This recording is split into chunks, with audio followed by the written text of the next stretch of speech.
Hi friends, నేను సంతోష్ కుమార్. ఈ video functions నుండి 9th వీడియో. అయితే ఈ వీడియోలో మనము ఈ థీరం అయితే చూద్దామండి. ఆల్రెడీ దీని ప్రీవియస్ వీడియోలో మనం ఫస్ట్ థీరం చూడడం జరిగింది. సో ఆ థీరం చూసిన తర్వాత ఈ థీరం అయితే చూడండి ఫ్రెండ్స్. సో టోటల్లీ 5 థీరమ్స్ అయితే ఉంటాయి. ఈ 5 థీరమ్స్ కంపల్సరీగా నేర్చుకోవాల్సిందే. సరే, థీరం ఏంటంటే let f from a to b and g from b to c be the bijective functions లేదా bijections, then g circle f whole inverse is equal to f inverse circle g inverse. అంటే మనకి f అనే function g అనే ఫంక్షన్ను bijective functions అయినప్పుడు ఈ రెండు functions equal అవుతున్నాయి అని చెప్పాలండి. యాక్చువల్లీ ఈ g circle f whole inverse అనేది ఇదొక ఫంక్షన్ ఓకేనండి. ఎందుకంటే ఇక్కడ చూడండి కాంపోజిషన్ సింబల్ కనబడుతుంది, అంటే కాంపోజిషన్ చేయగా వచ్చిన ఫంక్షన్స్ అన్నమాట. ఎనీవే టోటల్గా ఇట్ సైడ్ ఉన్నది ఒక ఫంక్షన్, ఇట్ సైడ్ ఉన్నది ఒక ఫంక్షన్. సరే, మనము రెండు ఫంక్షన్స్ని ఈక్వల్ చేయాలి అంటే మనకి equality of the functions topic తెలిసి ఉండాలి. మన ప్రీవియస్ వీడియోగా ఆల్రెడీ ఉందండి, ఒకసారి చూడండి. సరే, రెండు ఫంక్షన్స్ మనం ఈక్వల్ అని చెప్పాలి అంటే మనకి రెండు కండిషన్స్ ఉంటాయండి. ఫస్ట్ కండిషన్ వచ్చేసరికి ఈ రెండు ఫంక్షన్స్కి సేమ్ డొమైన్ ఉండాలి. అండ్ సెకండ్ కండిషన్ వచ్చేసరికి ఈ రెండు ఫంక్షన్స్కి నువ్వు సేమ్ ఇన్పుట్ ఇస్తే సేమ్ అవుట్పుట్ అనేవి ఇవ్వాలి. అంటే ఫర్ సపోజ్ ఎఫ్ జిఈ అనే రెండు ఫంక్షన్స్ ఉన్నాయని అనుకుందామండి. So f of X G of x పోనీ, ఇలా అయితే మీకు బాగా అర్థమవుతుంది. ఈ రెండు ఫంక్షన్స్ ఈక్వల్ అంటే f is equal to g అవ్వాలి అంటే కంపల్సరీగా మనకి రెండు కండిషన్స్ సాటిస్ఫై అవ్వాలి. ఫస్ట్ కండిషన్ వచ్చేసరికి ఈ రెండు ఫంక్షన్స్ యొక్క డొమైన్ సేమ్ అవ్వాలి. అండ్ సెకండ్ కండిషన్ వచ్చేసరికి ఫర్ సపోజ్ నేను దీనికి f of X is equal to 1 input ఇచ్చాను అనుకోండి, అవుట్పుట్ సమ్ ఎక్స్ అని అనుకుందాం నార్మల్గా. లేదంటే మళ్ళీ ఎక్స్ అంటే మళ్ళీ ఇది అనుకుంటే ఏ వచ్చిందని అనుకుందామండి నార్మల్గా, ఓకేనా. సో ఇదే ఇన్పుట్ దీనికి ఇచ్చినప్పుడు సేమ్ అవుట్పుట్ అనేది జనరేట్ చేసింది అనుకోండి, అప్పుడు మనము ఈ రెండు ఫంక్షన్స్ ఈక్వల్ అని చెప్పొచ్చు. ఓకేనా ఫ్రెండ్స్. సో అది మనం అంటే ఇప్పుడు మన గోల్ ఏంటండి, ఈ రెండు ఫంక్షన్స్కి సేమ్ డొమైన్ ఉందని చూపించాలి ఫస్ట్.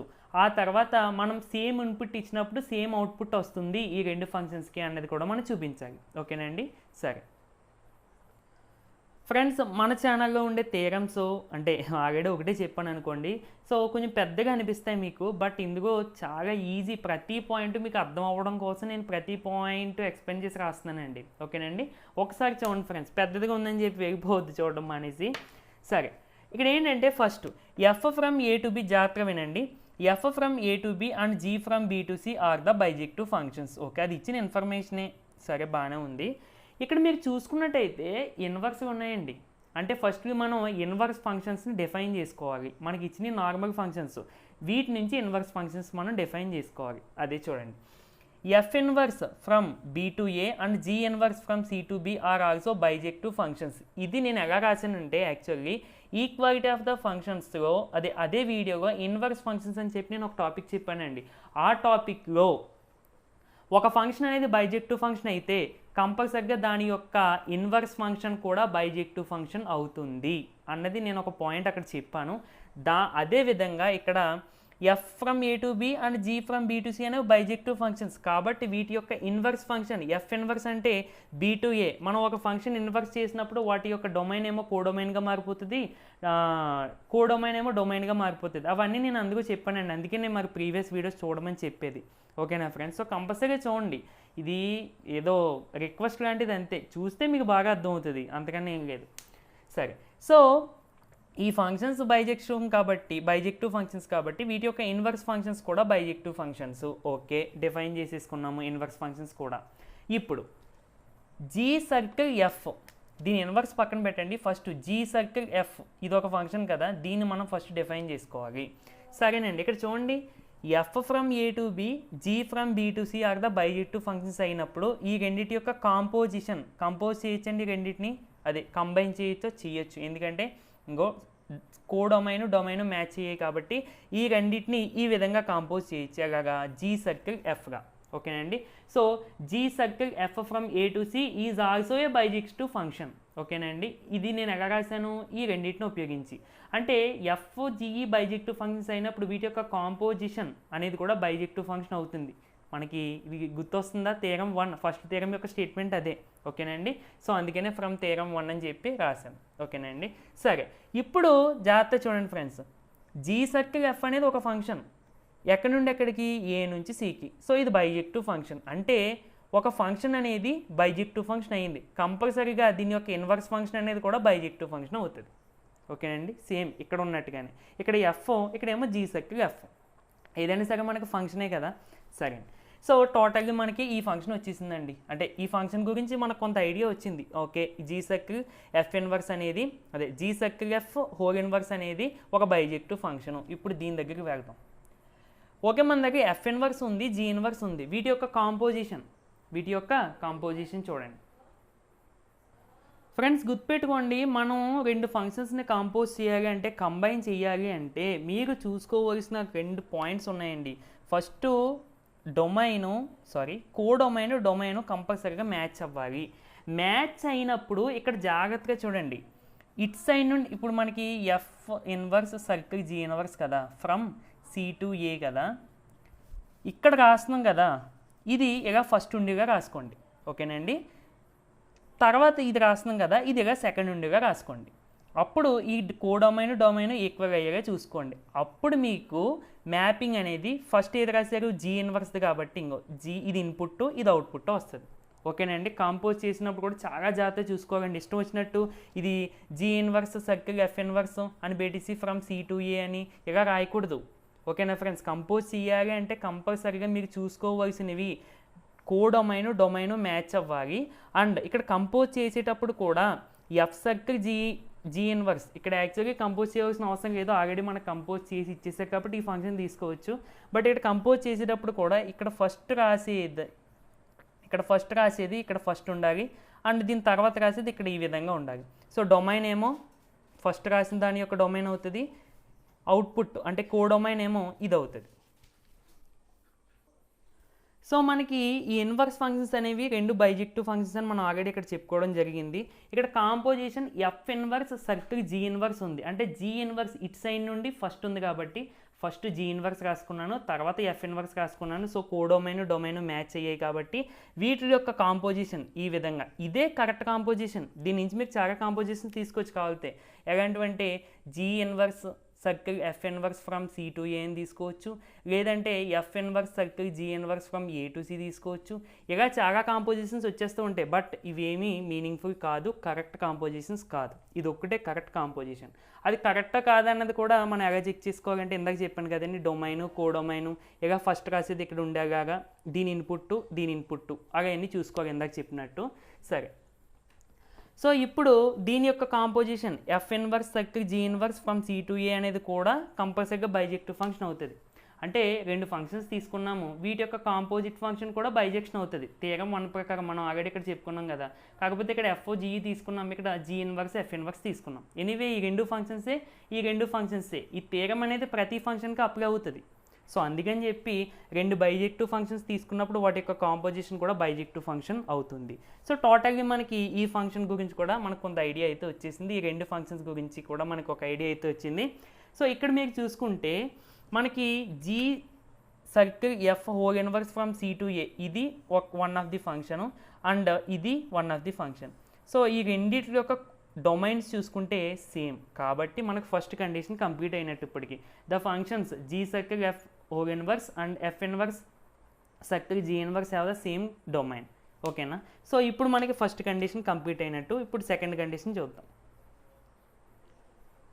ఓకే ఫ్రెండ్స్, మనం ఇప్పుడు సెకండ్ది ఏం ప్రూవ్ చేయాలండి? మనకి ఇచ్చిన ఫంక్షన్స్ ఏంటి? G circle F whole inverse from C to A కదా, సి టు ఏ. అండ్ మనకి మొత్తానికి 2 ఫంక్షన్స్ వచ్చేసాయి కదా ఇందాక. F circle F inverse circle G inverse from C to A. నోరు పెరగట్లేదు. సరే, సో ఓకే, ఈ 2 ఫంక్షన్స్కి సేమ్ డొమైన్ ఉందని చూపించేసాము. ఇప్పుడు మనం చూపించాల్సింది ఏంటండి? ఈ ఫంక్షన్కి నువ్వు ఒక సేమ్ ఇన్పుట్ ఇచ్చినప్పుడు 2 ఫంక్షన్స్ జనరేట్ చేసేటువంటి అవుట్పుట్స్ కూడా సేమ్ ఉండాలి. ఓకేనండి? సో అది మనం ప్రూవ్ చేయాలి.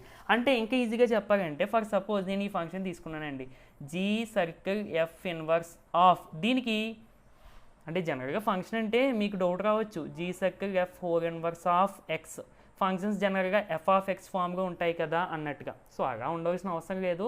నార్మల్గా మనం ఈక్వాలిటీ చెప్పినప్పుడు F is equal to G అనే రాస్తాం, అంతేగాని F of X is equal to G of X అని రాయం. ఓకేనా ఫ్రెండ్స్, రెండు ఫంక్షన్స్ ఈక్వల్ అని చెప్పేటప్పుడు ఇలా రాస్తాం అన్నమాట. ఓకేనా, సో అదే విధంగా మనం ప్రూవ్ చేయడం కూడా ఇలాగే అడిగారు, చూసారా. సరే, ఇప్పుడు ఈ ఫంక్షన్ ఉందండి. ఈ ఫంక్షన్కి నేను ఒక ఇన్పుట్ ఇచ్చాను సి.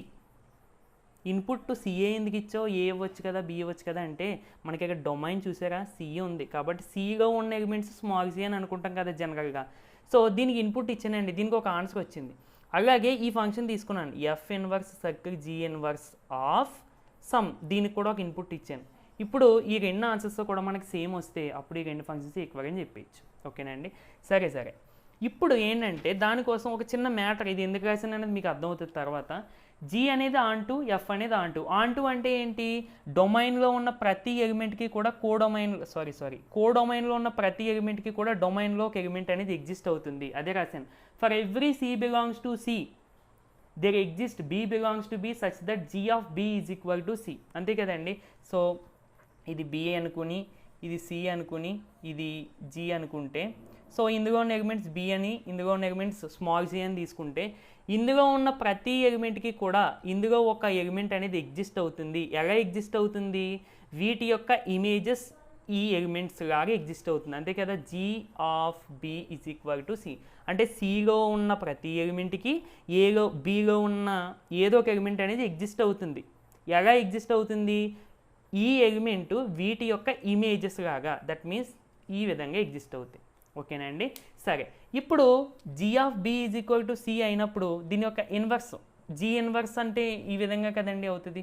ఓకేనా ఫ్రెండ్స్, అంటే ఇది కూడా మళ్ళీ చెప్పేస్తాను ఎలా వస్తుంది అన్నది, మన కంప్లీట్ క్లారిటీ ఉంటే బాగుంటుంది. జనరల్గా జీ ఇన్వర్స్ అంటే ఏమవుతుందండి, రివర్స్ అయిపోతాయి కదా, డొమైన్ కోడొమైన్ కానీ సిబి. ఇప్పుడు చూడండి, జీ ఇన్వర్స్ ఆఫ్ సి, అంతే కదా. నువ్వు సి ఇన్పుట్ ఇచ్చావు అనుకో, ఏమవుతుందండి అవుట్పుట్, నార్మల్ ఫంక్షన్స్లో చూడండి కంపారిజన్ చేద్దాం. ప్రాబ్లం ఏమీ లేదండి, మనకి ఎంత అయినా కానీ మెయిన్ మీకు అర్థం అవ్వాలి, అది నా కాన్సెప్ట్. సో ఓకే, ఈ ఎలిమెంట్ తీసుకున్నాం అనుకోండి, సో దీని యొక్క ఇమేజ్ ఇది అని చెప్పడానికి మనం ఎలా చెప్తాం, G of B is equal to C, ఇది నార్మల్ ఫంక్షన్. దీని యొక్క ఇన్వర్స్ అంటే ఇదేమో ఇలాగా, ఇదేమో ఇలాగా రివర్ట్ అయిపోతాయి కదా. సో ఇప్పుడు చూడండి, దీని యొక్క ఇమేజ్ ఇది అండర్ దిస్ ఫంక్షన్ అంటే ఏమవుతుంది, G inverse of C is equal to B, అదే రాసానండి. ఓకేనండి, సరే. ఇప్పుడు చూడండి ఫ్రెండ్స్, సేమ్ ఇదే కాన్సెప్ట్ ఎఫ్ ఫంక్షన్ కూడా అప్లై చేశాను, ఎందుకంటే ఈ రెండు ఆన్ టూ ఫంక్షన్స్ కదా, ఎందుకంటే ఆ రెండు బైజెక్షన్స్ కదా. సో అందుకని చెప్పి దీనికి కూడా అప్లై చేసేసాను. For every B belongs to B there exist A belongs to A such that F of A is equal to B. So same concept అండి, దీనికి నేను ఏమైతే ఎక్స్ప్లెయిన్ చేశానో ఇది కూడా అంతే. ఓకేనా ఫ్రెండ్స్, నౌ ఇప్పుడు మనం ప్రూవ్ చేయాల్సిన కండిషన్స్ ఏంటండి, G circle F whole inverse is equal to F inverse circle G inverse. ఓకేనా, సో ఇందాకే చెప్పాను, మనం ఇప్పుడు నార్మల్గా ఇవన్నీ మర్చిపోండి, నార్మల్గా అదే మర్చిపోవడం అంటే జస్ట్ కొంచెం పక్కన పెట్టండి. ఇప్పుడు ఎఫ్ అనే ఒక ఫంక్షన్ తీసుకున్నానండి, జీ అనే ఒక ఫంక్షన్ తీసుకున్నాను. నువ్వు యాక్చువల్గా ఫంక్షన్స్ ఎలా తీసుకుంటాం కదా, F of X G of X అన్నట్టు తీసుకుంటాం కదా. ఓకే, నువ్వు ఎక్స్కి ఒక ఇన్పుట్ ఇచ్చినప్పుడు, సేమ్ ఇన్పుట్ 1 ఇచ్చినప్పుడు, దీనికి కూడా 1 ఇచ్చినప్పుడు ఈ అవుట్పుట్ జనరేట్ అవుతుంది కదా, దీనికి కూడా ఒక అవుట్పుట్ జనరేట్ అవుతుంది కదా, ఈ రెండు సేమ్ అవ్వాలి. అప్పుడు మనము F is equal to G అని రాస్తాం. ఓకేనా, సో ఇప్పుడు నీకు ఎలా అంటున్నాడు, ఇది ప్రూవ్ చేయమంటున్నాడు అంటే నీకు ఏ కండిషన్ సాటిస్ఫై అవ్వాలి, G circle F whole inverse of some నువ్వు ఇన్పుట్ ఇచ్చినప్పుడు, దీనికి కూడా ఒక సమ్ ఇన్పుట్ ఇచ్చినప్పుడు జనరేట్ అయ్యేటువంటి అవుట్పుట్ సమానం అయితే అప్పుడు నువ్వు ఇది రాస్తావు, అంతేనా కదా. అంటే ఇప్పుడు మనం ఫస్ట్ వీటికి ఇన్పుట్లు ఇవ్వాలి ఏదో ఒకటి. ఓకేనండి, సరే. ఇన్పుట్లు ఇవ్వాలని చెప్తున్నావు, ఎక్కడి నుంచి ఇన్పుట్లు ఇస్తామంటే వాటి యొక్క డొమైన్స్ నుండి. వాటి యొక్క డొమైన్స్ ఏంటి, G circle F whole inverse యొక్క డొమైన్ కూడా C2A and F inverse circle G inverse యొక్క డొమైన్ కూడా C2A. సో నౌ ఇప్పుడు నేను ఏం చేస్తానంటే ఈ సిలో నుండి ఒక ఇన్పుట్ తీసి దీనికి ఇస్తానండి. అంటే చూడండి, నౌ చూడండి, G circle F inverse G circle F whole inverse of C అని ఇస్తున్నాను, ఒక ఇన్పుట్ ఇస్తున్నాను. ఇప్పుడు నాకు అవుట్పుట్ ఏమొస్తుందో చూద్దాం. ఓకేనండి. సో దీన్ని ఎలా రాసుకోవచ్చండి, ఎఫ్ ఇన్వర్సా, ఒక్క నిమిషం. ఓకే సరే, అంటే మనం ఎలా ఇన్వర్స్ ఉన్నప్పుడు దీన్ని ఈ విధంగా రాయడానికి కుదరదండి, ఈ విధంగా రాయడానికి కుదరదు. కాబట్టి ఓకే, ఇంకో వేరే అర్థం ఎలా లేకపోతే దానికి ఏముంది. సో మనకి ఏం అవ్వాలి ఇప్పుడు, సిలో అంటే నువ్వు ఒక ఇన్పుట్ ఇచ్చినప్పుడు ఒక అవుట్పుట్ జనరేట్ అవ్వాలి. ఓకే ఫ్రెండ్స్, ఒక్కసారి చూడండి. మనం ఏం చేద్దామంటే జనరల్గా G circle F whole inverse of ఒక ఇన్పుట్ ఇచ్చినప్పుడు ఒక అవుట్పుట్ వచ్చింది. అలాగే F inverse circle G inverse దీనికి కూడా ఒక ఇన్పుట్ ఇచ్చినప్పుడు వచ్చిన అవుట్పుట్ సేమ్. యాక్చువల్గా ఇది చూపించాలి, బట్ ఇది చూపిందాం. ఓకే, ఇది నార్మల్గా వచ్చేస్తుంది ఎలా తీసుకుని. ఇది ఒక ఇన్పుట్ మనం ఇచ్చి చేయడానికి సింప్లిఫై చేయడానికి కుదరదు, ఎందుకంటే హోల్ ఇన్వర్స్ ఉంది కాబట్టి. ఓకేనండి. అలాంటప్పుడు మనం ఏం చేద్దామంటే ఒకసారి చూడండి, నేను ఇది చేసిన తర్వాత మీకు అర్థమవుతుంది. నార్మల్గా నేను ఏం తీసుకుంటున్నానంటే C is equal to G of B అని తీసుకుంటున్నానండి. అంటే ఇది తీసుకుంటున్నాను, చాలా జాగ్రత్త చూడండి. C is equal to G of B, g of మళ్ళీ అగైన్ బి అంటే ఎఫ్ ఆఫ్ ఏ రాస్తున్నానండి. ఏ రాస్తున్నాను, బి అంటే ఎఫ్ ఆఫ్ ఏ రాస్తున్నాను. ఓకేనా ఫ్రెండ్స్, ఇదంతా ఎందుకు చేస్తానని మీకు అర్థమవుతుంది చివరిలో, ఒకసారి చూడండి. అండ్ నెక్స్ట్ ఏం చేస్తానంటే దీన్ని జీ సర్కిల్ ఎఫ్ ఆఫ్ ఏ అని రాసుకుంటాను. రాసుకోవచ్చా లేదా, రాసుకోవచ్చు. ఇప్పుడు నీకు ఫైనల్గా ఏమొచ్చింది చూడండి, C is equal to g circle f of A. ఓకేనండి. సో దీన్ని నేను ఇన్వర్స్ రూపంలో రాస్తే, అంటే ఇక్కడ చూడండి, g of B is equal to C అయితే g inverse of C is equal to B అవుతుంది. దట్ మీన్స్ అంటే మనం అర్థం చేసుకోవడానికి దీన్ని అటుపక్క పంపించినప్పటికి ఇన్వర్స్ అవుతుంది. అలాగే దీన్ని ఇటుపక్క పంపించినప్పటికి ఏమవుతుందండి, g circle F whole inverse of C is equal to A. ఇప్పుడు చూడండి ఫ్రెండ్స్, ఇది ఫంక్షన్ ఇచ్చిన ఇన్పుట్ ఇంకో సి నుండి, ఈ సి వేగండి, ఇది స్మాల్ సిఏ చూసుకోండి ఫ్రెండ్స్, ఇది స్మాల్ సి. ఓకేనండి, ఇది క్యాపిటలే ఎందుకంటే ఇది సెట్ కదా. ఓకేనా ఫ్రెండ్స్, సో జాగ్రత్త చూసుకోండి, ఇది స్మాల్ సి. ఓకేనా. సో ఇప్పుడు చూడండి, ఈ సెట్లో నుండి ఒక ఇన్పుట్ ఇచ్చాను, ఇదిగో వచ్చిన అవుట్పుట్ ఈ ఫంక్షన్కి. సరే, ఇప్పుడు మనం ఏం చేయాలి, ఈ ఫంక్షన్కి ఇదే ఇన్పుట్ ఇవ్వాలి. అంటే now F inverse circle G inverse of small C. ఓకేనా. ఇప్పుడు దీన్ని నార్మల్గా సింప్లిఫై చేసేయచ్చు. ఏమవుతుందండి, F inverse of G inverse of C. F inverse of G inverse of C అంటే ఎక్కడ ఉంది, ఇదిగో ఇక్కడ. ఎంత రాసుకోవచ్చండి, బి. సో మళ్ళీ again F inverse of B అంటే ఏ. చూసారా, ఇప్పుడు చూడండి, F inverse circle G inverse of A is equal to small C is equal to small ఏ. ఇప్పుడు చాలా జాగ్రత్త చూస్తే కనుక ఈ ఫంక్షన్కి మీరు సేమ్ ఇన్పుట్లు ఇచ్చినప్పుడు అవుట్పుట్లు కూడా సేమ్ వచ్చాయి. కాకపోతే దీన్ని రివర్స్గా వెళ్ళమండి, ఇలా వెళ్ళమాట దీనికి చేయడానికి, ఎందుకంటే ఇది మరి ఇన్వర్స్ కదా, ఇలా చేసేయడానికి అప్లై చేసేయడానికి కుదరదు. సో అందుకని చెప్పి దీన్ని రివర్స్గా తీసుకొచ్చాము, దీన్ని నార్మల్గా చేసేసుకుంటే వెళ్ళిపోయాం. ఓకేనండి. సో ఇక్కడ చూసుకుంటే రెండు ఫంక్షన్స్కి నువ్వు ఇన్పుట్ సేమ్ ఇస్తే అవుట్పుట్ సేమ్ జనరేట్ చేసాయి. కాబట్టి సో నేను ఇందాక చెప్పిన పాయింటేనండి, the functions G circle F whole inverse and F inverse circle G inverse generates same output when we gives the input from their domain. అంటే డొమైన్స్లో నుండి చెప్పాను కదా, సి సెట్లో నుండి స్మాల్ సి అనే ఎలిమెంట్ మనం ఇన్పుట్గా ఇస్తే అవుట్పుట్ అనేవి సేమ్ అవుట్పుట్ జనరేట్ చేసాయి. కాబట్టి the functions are equal functions. ఓకేనండి. సో ఇది ఫ్రెండ్స్ వీడియో, నచ్చితే తప్పకుండా లైక్ చేయండి. మీకు అర్థం అవ్వగాని ఫ్రెండ్స్, ఏదైనా సరే నేను ఇంత లెంతీగా రాసినా కానీ మళ్ళీ ఎక్స్ప్లెయిన్ చేయడానికైనా రీజన్ అది, చూసిన ప్రతి స్టూడెంట్కి కూడా అర్థం అవ్వాలి అన్నది నా మెయిన్ పాయింట్. ఓకేనండి. సో నెక్స్ట్ వీడియోలో థర్డ్ థియరం అయితే చేసుకుందాము, తప్పకుండా లైక్ అయితే చేయండి.